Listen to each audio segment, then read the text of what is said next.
नमस्कार विद्यार्थी मित्रांनो, बृहन्मुंबई महानगरपालिका व्हर्च्युअल ट्रेनिंग सेंटर मध्ये आपले खूप खूप स्वागत।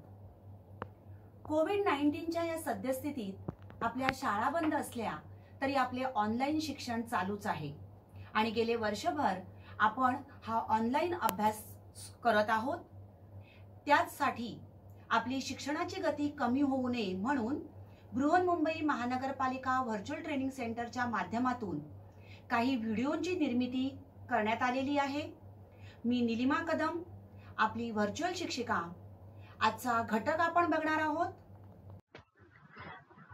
आपण इंट्रोडक्शनच्या व्हिडिओमध्ये बघितल्याप्रमाणे पूर्व माध्यमिक शिष्यवृत्ती परीक्षेसाठी 2 पेपर असतात। आज आपण पेपर दुसरा जो आहे त्यामधील एक घटक अभ्यासणार आहोत। पेपर दुसरा हा 2 भागामध्ये विभागलेला आहे। पहिला भाग आहे तृतीय भाषा, हा आहे 50 गुणांसाठी, आणि त्यातील दुसरा भाग बुद्धिमत्ता चाचणी, इंटेलिजन्स टेस्ट, कॅरीज 100 मार्क्स। तर पूर्व माध्यमिक शिष्यवृत्ती परीक्षा यामध्ये आज आपण बुद्धिमत्ता चाचणी हा घटक अभ्यासणार आहोत। बुद्धिमत्ता चाचणी या घटकावर या पेपरमध्ये 50 प्रश्न असतात। Total 50 questions are there for intelligence test. Each question carries 2 marks and therefore the intelligence test consists of 100 marks. So paper 2 is of 150 marks, out of which 50 marks for third language and 100 marks for intelligence test. आज आपण यातील पहिला घटक अभ्यासणार आहोत। पहिला घटक आहे आकलन, कॉम्प्रिहेन्शन। तर आकलन हा जो घटक आहे यासाठी 10% भारांश दिलेला आहे। यावर साधारणपणे 5 प्रश्न अपेक्षित असतात, म्हणजेच 10 गुण झाले। तर त्यापैकी आकलनाचा जो भाग आहे हा पुन्हा 3 घटकांमध्ये विभागलेला आहे। त्यातील पहिला भाग आहे सूचना पालन, म्हणजेच या ठिकाणी आपण following the instructions about letters, description and content. दुसरा भाग आहे भाषा ज्ञान, म्हणजेच लँग्वेज, आणि तिसरा भाग आहे इंग्लिश अक्षरमाला, लेटर्स। तर अशा प्रकारे आकलन हा भाग 3 घटकांमध्ये विभागलेला आहे। आज आपण यातील पहिला घटक बघणार आहोत, सूचना पालन। तर आकलन म्हणजे काय आणि या आकलन या घटकाची किंवा या अभ्यासाची आपल्याला का बरं आवश्यकता असते, थोडंसं या ठिकाणी निरीक्षण करा चित्रांचं। कॉम्प्रिहेन्शन म्हणजेच आकलन, I understand what I read. या मुलाने बघा एक कॅप घातलेली आहे, and this cap is nothing but thinking cap. बालमित्रांनो, तुमच्या सगळ्यांकडे ही अशी थिंकिंग कॅप आहे ना? चेक करून बघा। Yes, you are right. Our brain, आपला मेंदू जो आहे ही आपली थिंकिंग कॅप आहे बरं का। तर या थिंकिंग कॅपच्या सहाय्याने आपण काय करू शकतो, तर या थिंकिंग कॅपचा उपयोग करण्यासाठी आपल्याला अजून काही घटक आपल्या शरीरातील मदत करतात। ती आपली आहेत ज्ञानेंद्रिये। So there are sense organs, 5 sense organs are there in our body. तर ही आपली जी इंद्रिय आहे ही आजूबाजूच्या परिसरातून सतत काही ना काहीतरी अनुभव घेत असतात, आणि मग या इंद्रियांच्या सहाय्याने जो अनुभव आपण घेतो त्या अनुभवानुसार ती माहिती ग्रहण केलेली असते, त्यानुसार आपली जी थिंकिंग कॅप म्हणजेच आपला जो मेंदू आहे तो मेंदू या अनुभवावरून वेगवेगळे अर्थ काढत असतो. तर योग्य अर्थ काढण्यासाठी ती माहिती जी आपण घेतलेली आहे ती माहिती अचूकपणे समजून घेणे अत्यंत महत्त्वाचे असते.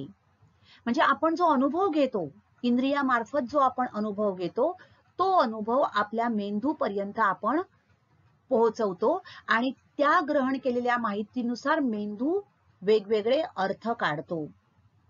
म्हणजेच आपण ज्या वेळेला एखादी गोष्ट बघतो किंवा जो अनुभव घेतो तो अनुभव घेण्यासाठी जी माहिती दिलेली आहे ती माहिती समजून घेणं अत्यंत महत्त्वाचं असतं. बघा, I understand what I read म्हणजेच आपण जेव्हा वाचतो त्या वाचलेल्या माहितीतून योग्य प्रकारे अर्थ समजून घेणं अत्यंत महत्त्वाचं असतं. आणि ही समजून घेण्याची प्रक्रिया म्हणजेच आकलन होय. It is nothing but assessment to understand what we have learn, what we have experience.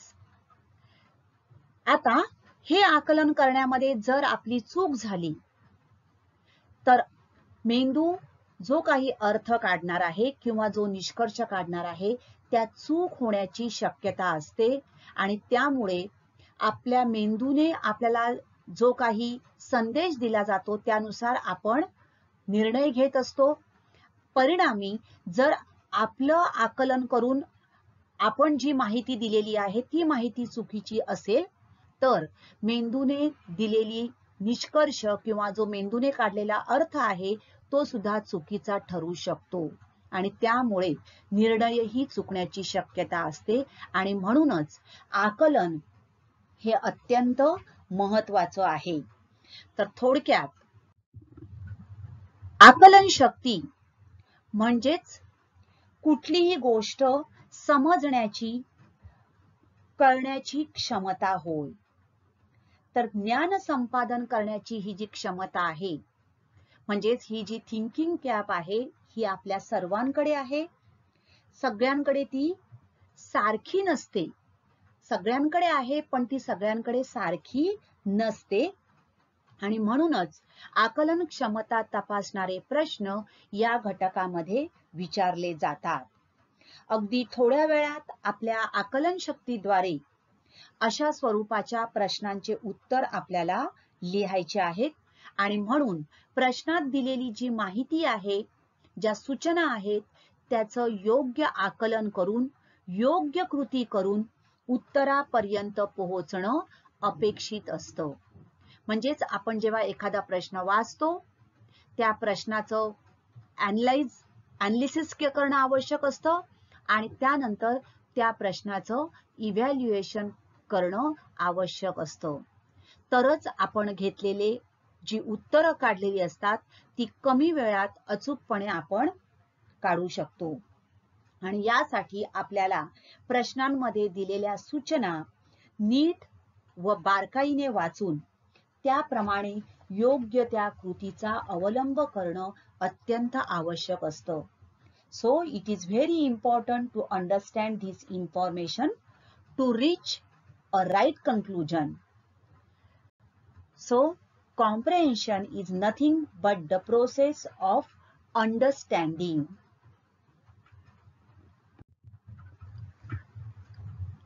आता या आकलनामध्ये साधारणपणे आपल्याला कशाबद्दल प्रश्न असतात बघा, तर सूचना पालन जे आहे यामध्ये काही वर्णन दिलेलं असतं, काही मजकूर दिलेला असतो, भाषेशी संबंधित म्हणजेच वर्णमालेशी संबंधित काही प्रश्न असतात. काय काय असतं त्याबद्दल थोडक्यात आपण माहिती घेऊया. मराठी भाषेमध्ये एकूण 48 वर्ण म्हणजेच मूळाक्षर आहेत. या वर्णांचे एकूण 3 प्रकार पडतात: स्वर, वॉवेल्स, ज्या वर्णांचा उच्चार कंठातील कोणत्याही अवयवाचे सहाय्य न घेता होतो त्या वर्णांना स्वर असे म्हणतात. स्वर हे पूर्ण उच्चाराचे असतात. मराठी भाषेमध्ये अ, आ, इ, ई, उ, ऊ, ऋ, ऋ, ए, ऐ, ओ, औ असे एकूण 12 स्वर आहेत. ओके, म्हणजे एकूण 3 प्रकार. त्यातील पहिला प्रकार स्वर, दुसरा प्रकार आहे व्यंजन कॉन्सोनंट्स. ज्या वर्णांचा उच्चार स्वतंत्रपणे करता येत नाही तसेच या वर्णांचा उच्चार पूर्ण करण्यासाठी शेवटी आपल्याला स्वरांचे सहाय्य घ्यावे लागते अशा वर्णांना व्यंजन असे म्हणतात. मराठीमध्ये अशी एकूण 34 व्यंजन आहेत. बघा, पूर्ण नसतात ही, त्यांना उच्चार पूर्ण करण्यासाठी स्वराचं सहाय्य घ्यावं लागतं. उदाहरणार्थ हा क हे व्यंजन आहे, अधिक अ मिळून तयार होतो क हे अक्षर, बरोबर. तर अशा प्रकारे एकूण 34 व्यंजन आहेत. आणि तिसरा प्रकार आहे स्वरादी. स्वरादी, स्वर आधी म्हणजेच उच्चार करण्याआधी स्वर येतो त्यांना स्वरादी असे म्हणतात.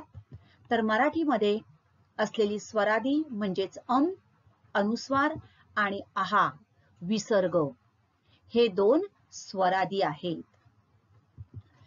त्याचबरोबर ओ आणि औ हे नवे स्वरादी इंग्लिश भाषेतून आलेले आहेत.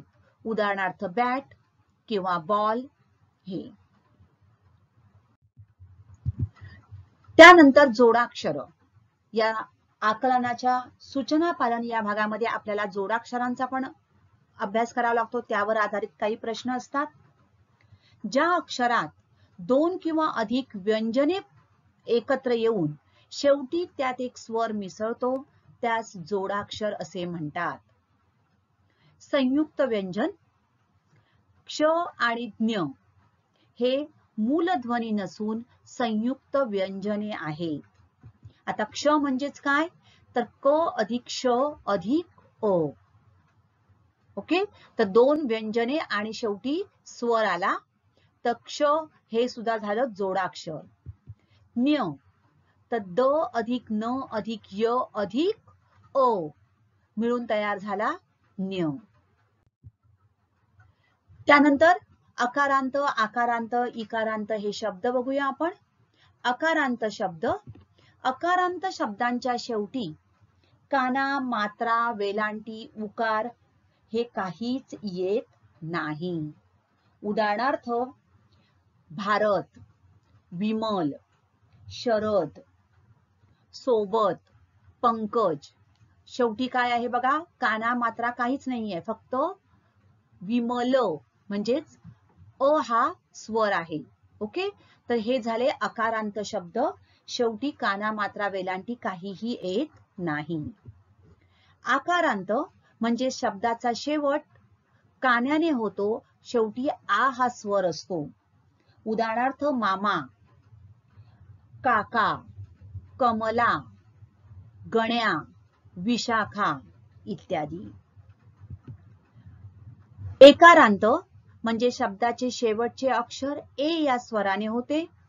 काळे ए येते बघा शेवटी. लिम ए, घारे र अधिक ए, य अधिक ए. ओके, तर प्रत्यक्ष आपण जेव्हा प्रश्न सोडवणार आहोत त्यावेळेला काही मुद्दे आपल्याला लक्षात ठेवले पाहिजेत. यामध्ये आकलन, सूचना पालन यामध्ये आपल्याला अक्षरमालेवर आधारित किंवा काही शब्द दिलेले असतात त्या शब्दावर आधारित अकारांत, आकारांत, जोडाक्षर अशा प्रकारचे प्रश्न असतात. त्यानंतर अक्षरमाला दिलेली असते, त्या अक्षरमालेच्या उजवीकडे, डावीकडे किंवा शब्द दिलेला असेल तर शब्दाच्या चौथं अक्षर, दुसरं अक्षर अशा प्रकारचे प्रश्न असतात. त्यासाठी काही मुद्दे लक्षात ठेवले पाहिजेत. पहिला मुद्दा आहे अक्षरमालेच्या किंवा अंकमालेच्या किंवा अक्षराच्या किंवा अंकाच्या डावीकडे किंवा डावीकडील म्हणजेच आपल्या डाव्या बाजूला. लक्षात घ्या, जेव्हा असा प्रकारे प्रश्न असतो, अक्षरमालेच्या डावीकडे, अक्षरमालेच्या डावीकडील दुसऱ्या अक्षरापासून, मग डावीकडे म्हणजे काय, तर आपली डावी बाजू ती लक्षात घ्यायची आहे. त्याचप्रमाणे अक्षरमालेच्या उजवीकडे किंवा उजवीकडील म्हणजेच आपल्या उजव्या बाजूला, आपला डावा हात, आपला उजवा हात. ओके.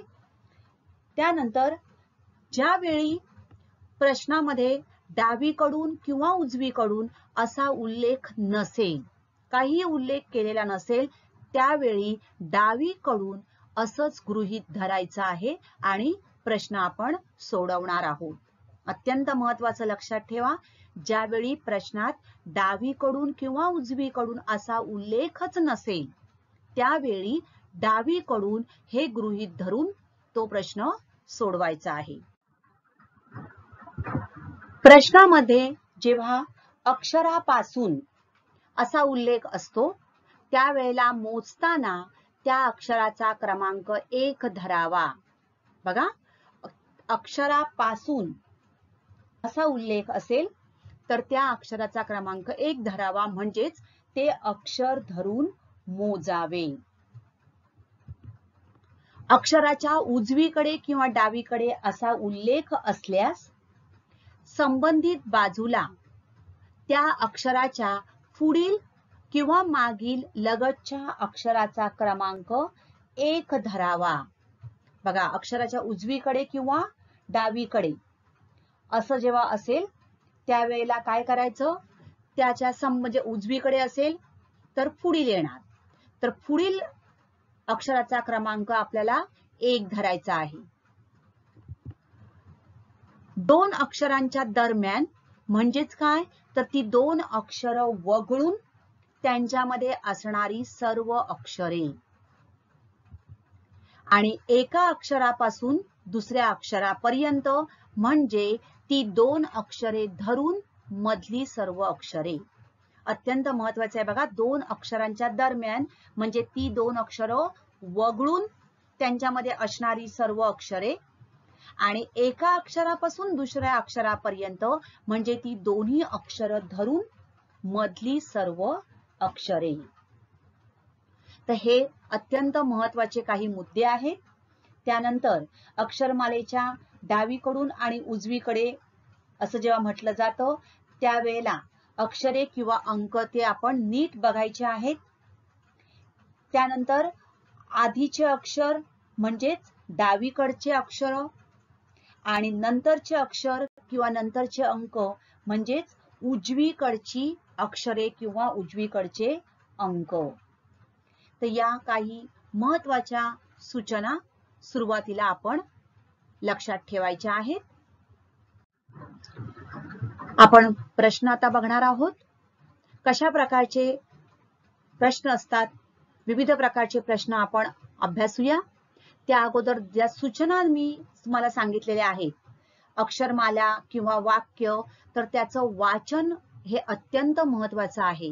कारण आपल्याला कमीत कमी वेळात अचूक उत्तर देणं आवश्यक आहे, आणि म्हणून प्रश्न जेव्हा आपल्या समोर येतो त्यावेळेला त्याचं वाचन नीट करा, जेणेकरून आपल्याला जो प्रश्न विचारलेला आहे तो नेमका कळेल. प्रश्न कुठे आहे, वाक्य कुठे आहे, अक्षरमाला दिली असेल तर त्याचं कशा प्रकारे वाचन करायचं हे अत्यंत महत्वाचं आहे.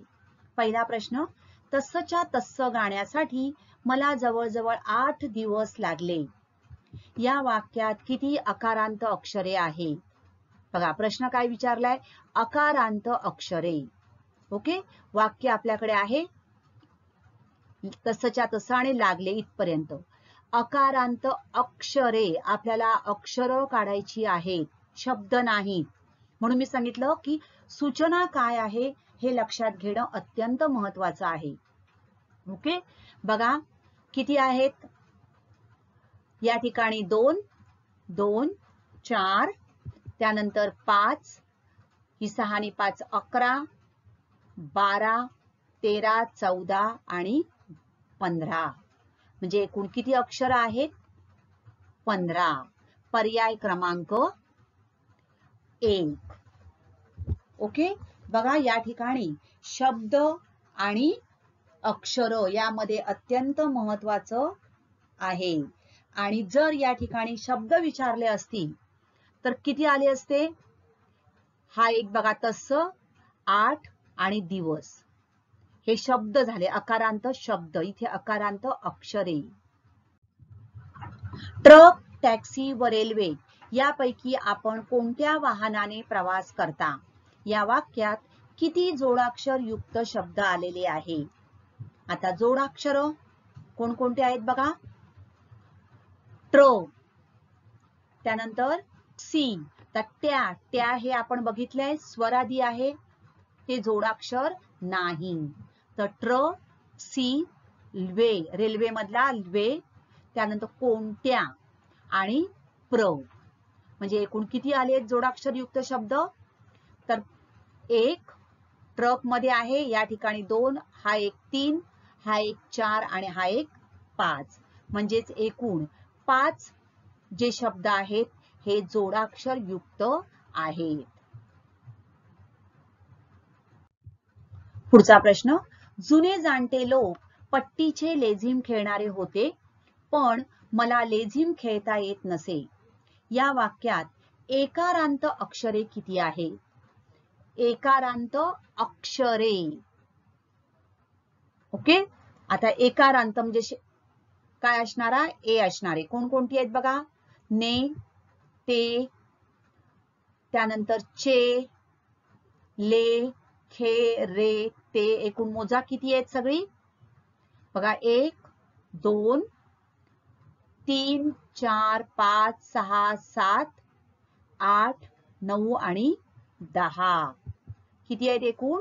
10, म्हणजेच पर्याय क्रमांक 2. चौथा प्रश्न, आपल्या पिल्लांसाठी खाद्य आणावे म्हणून पक्षी दाही दिशांना फिरतात. या वाक्यात आकारांत अक्षरे किती आहेत? शेवटी आ असणारी. किती आहेत बघा.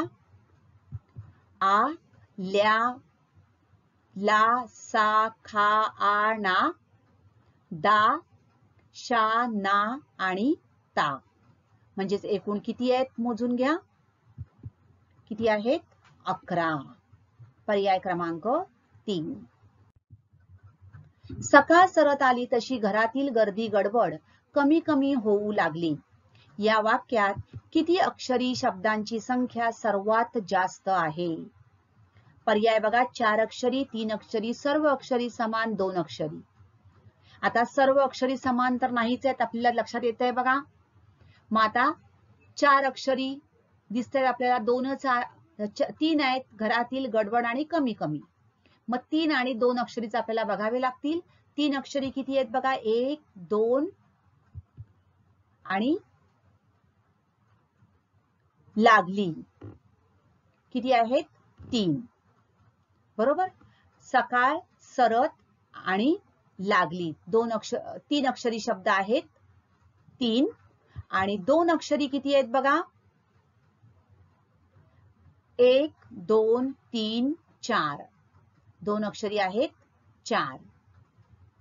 म्हणजेच किती कोणत्या अक्षरी शब्दांची संख्या जास्त आहे? 2 अक्षरी.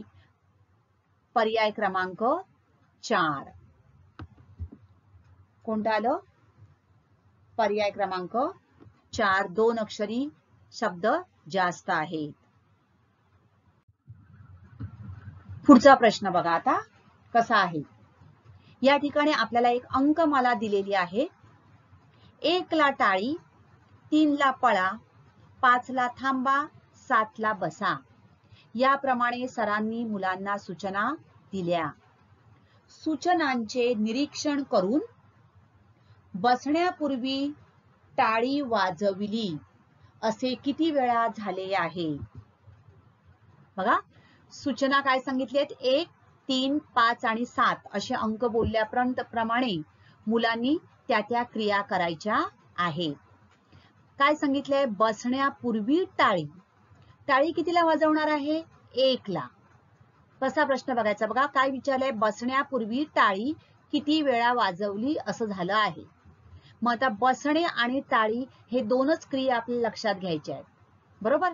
तर टाळी वाजवण्यासाठी 1 आणि बसण्यासाठी किती अंक आहे?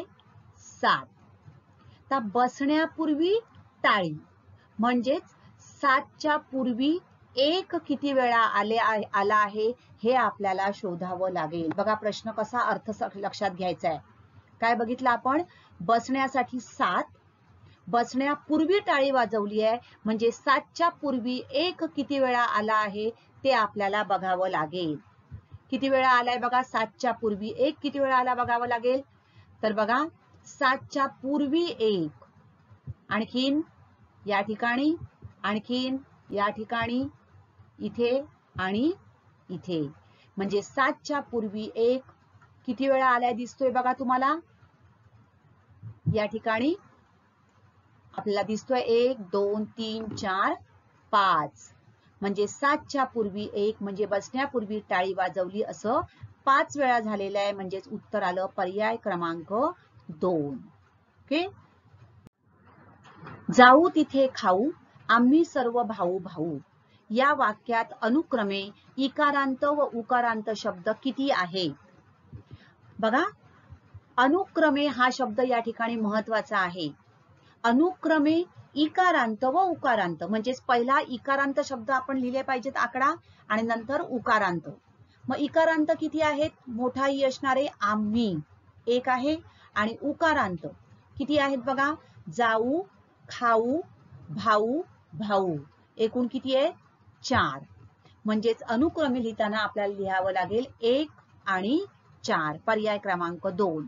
4 आणि 1 हा सुद्धा पर्याय आहे, बरोबर. आणि म्हणून अनुक्रमे हा शब्द या ठिकाणी अत्यंत महत्वाचा ठरतो.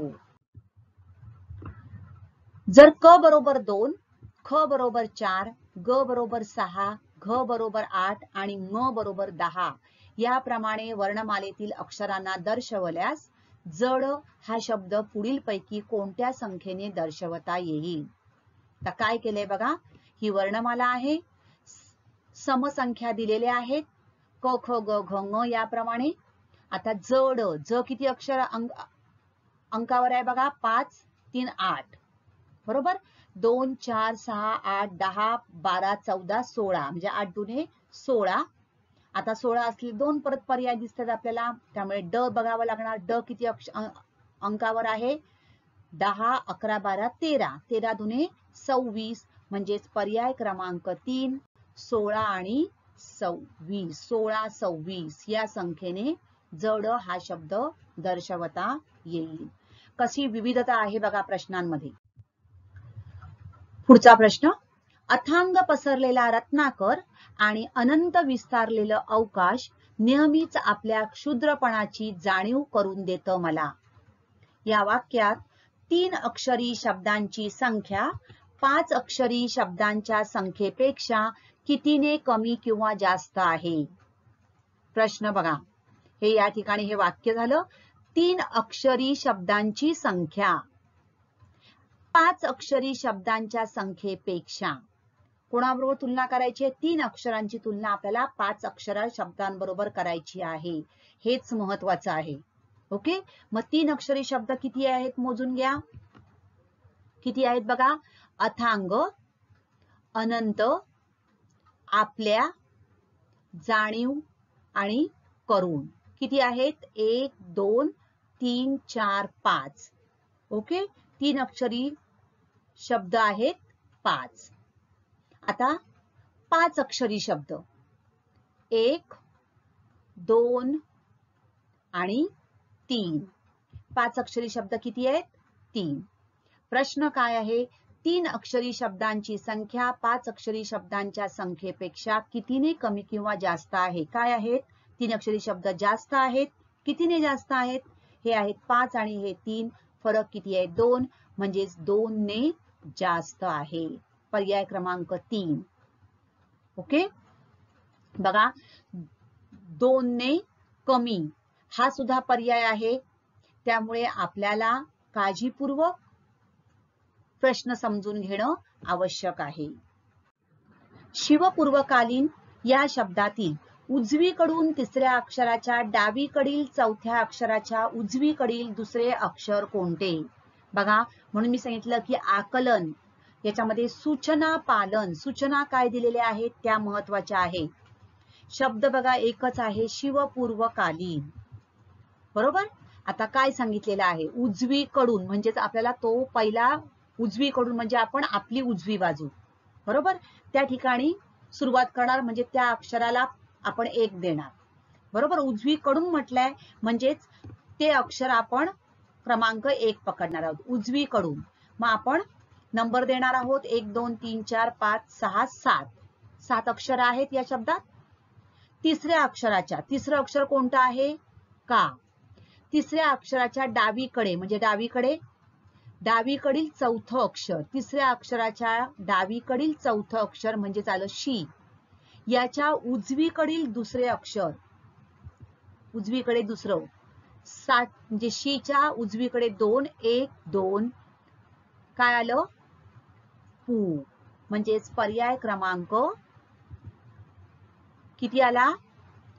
3 अक्षर आलं आपलं पू. बघा आता उजवीकडून म्हटलेलं आहे म्हणजे आपण ते अक्षर पकडलेलं आहे. ओके. तर अशा प्रकारे आपल्याला जे दिलेलं आहे ते नीट प्रश्न वाचून घेणं आणि तो समजून घेणं महत्वाचं आहे. तर अशाच प्रकारचे व्हिडिओ पाहण्यासाठी PMC VTC मराठी या चॅनेलला लॉग इन करा आणि सबस्क्राईब करा. त्याचबरोबर नवीन व्हिडिओचे नोटिफिकेशन मिळविण्यासाठी बेल आयकॉनलाही क्लिक करा. थँक्यू. तर आजचा घटक आवडला ना? अशीच माहिती मिळवण्यासाठी या चॅनेलला सबस्क्राईब करा आणि हे व्हिडिओ पुन्हा पुन्हा पहा. पुन्हा भेटणार आहोत पुढच्या भागात. थँक्यू.